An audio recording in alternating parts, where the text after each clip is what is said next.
Maaga pa nga lang ay napansin ko nga itong puno ng kamyas dito sa aming boarding house. Medyo madami-dami ang bunga, kaya ang maringyo ay may naisip na naman. Naiisip nyo din bang naiisip ko? Nakikita ko yun dati sa lula ko.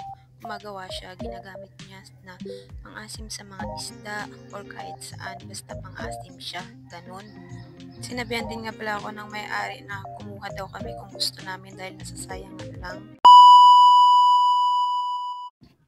Agad ko ngang kinuha dito ang nakatago kong mahiwagang garapon. Dahil yun ang naisipan kong paglagyan nito kasi medyo maganda yun. Malaki-laki at bote siya. Maganda siyang paglagyan. May shell din nga yun. Sobrang ganda ng shell niya kaya hindi siya mahirap. Eto nga pala yun mga maring. Tingnan nyo naman diba. Mukha talaga siyang stock. Ayan, dinala ko nga agad sa hugasan para malinisan at magamit ko nga. Hugasan ko nga ito maring ng mabuti para naman hindi naman siya may stock. Ako nga pala talaga yung taong mahilig magtago-tago ng mga gamit na kapag kailangan may makukuha ako or may makukugot ako. Tingnan nyo naman mga maring. Dalawa nga pala ito yung syempre isa lang mo nang gagamitin ko. Masyado nang marami kong dalawa. Baka maubos ko ang bunga ng kamyas at hindi na tayo makapag-ulit hingi. Uy, huwag ganun. Ikaw na lang binibigyan. Ikaw pang mapagsamantala. Kaya nga isa lang talaga ang kinuha ko dahil natatakot niya kung mapalayas ng maga dito sa boarding house. Uy! Pinugasan ko talaga itong maigi mga maring para naman hindi tayo kumain ng dumi. Lalo na buntis ako. Uy! Dahil natatakam nga ako sa puno ng kamyas at hindi ko na ito mapapak dahil nga maasim. Kaya naman gagawa natin ito ng paraan para naman mapakinabangan natin at hindi masayang. Uy! Pinatuwad ko na muna nga dyan sa tabi para naman magtuyo mamaya. At ito na nga sinimulan ko na nga ang pagpipitas ng mga kamyas, mga mareng. Uy! Tingnan nyo naman, huwag nyo nang pansinin ng braso ko. Mag-focus na kayo sa bunga. Kaya nga naman nilagyan ko ng emoji Alam nyo na, may tinatago tayo. Uy! Sarap ng buhay makapitas ka. Alam mo naman kung tanim at puno niya. Uy! Sobrang gaganda nga ng mga bunga niya, mga maring. Tingnan nyo naman, di ba? Ang lalaki, kaya ang sarap-sarap pitasin, kahit na hindi atin. Hala! Ganun na naman talaga tayo. Mabilis lang tayong kumuha pag hindi atin. Uy, wag ganun. Ayan mga Mario, kita nyo naman yung bunga niya, di ba? Habang magpipitas nga ako dito, inas na-imagine ko na maging kalalabasan nito.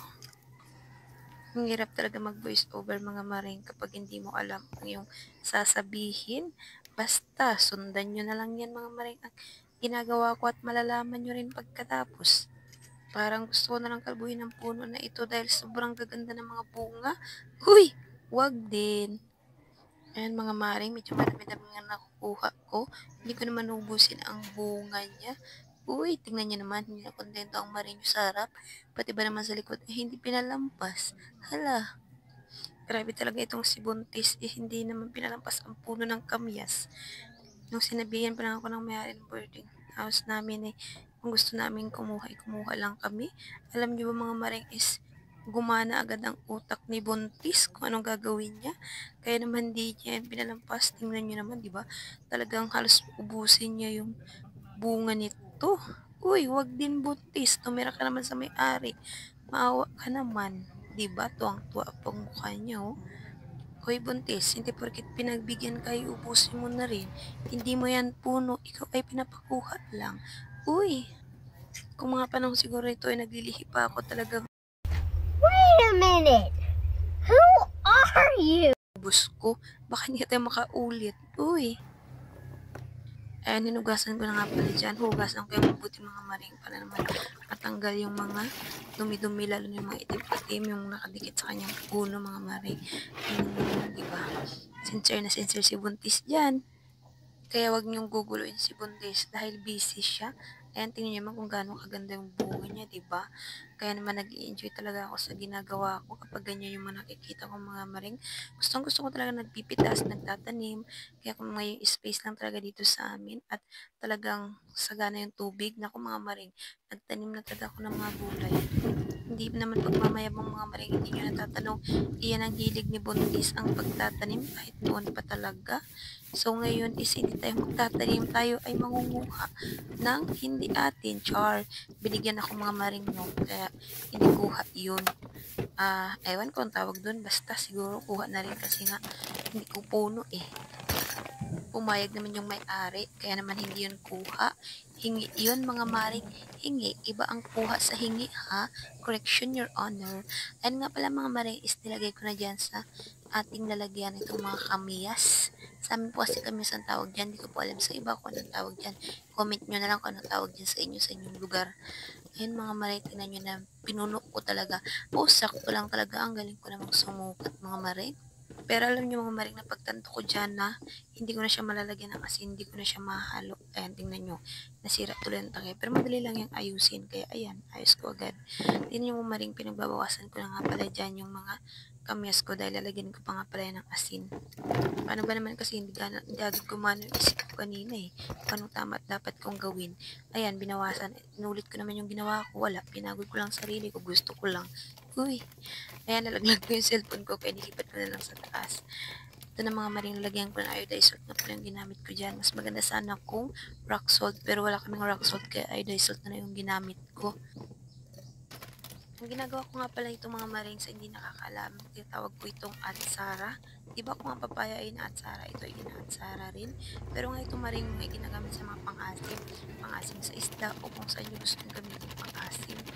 The best ito mga maring. Pero ako minsan gusto kong iulam ito mga maring kasi so sarap iulam para sa akin. Hindi ko lang alam sa iba pero iba-iba naman kasi tayo ng gusto. Kaya yun ang gusto ko eh. Ayan mga maring, natapos ko na nga yung ginagawa ko. Yan lang, ganyan ko lang siyang ginawa. Pinaglan nga pala ito dati ng parang binurong isda na may kanin. So ngayon is gagawin ko ring binurong kamyas. Char. Basta atsar ang tawag ko dyan mga maring. Siguro binuro na rin kasi nga i-stack mo siya. Diba ganun yung binuro mga maring? Ayan, ang ganda-ganda nga pala ng kanyang lock mga maring. Kaya talagang mabuburo talaga ang kamyas. Ayan ang aking finished product. Pero alam nyo maring, na pag-isipan ko dyan na sanang dagdagan pa yung asin. Pero sabi ko, wag na dahil tinatamad na ako. Char, kaya inalog-alog ko na lang.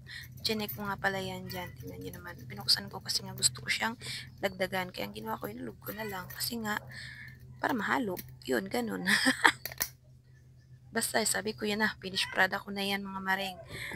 Kaya lalagay muna natin yan sa gilid mga maring. Siguro mga isang linggo pwede na yan siyang gamitin. Basta nakita nyo mag brown brown. Yun lang mga maring. Sana nag-enjoy kayo.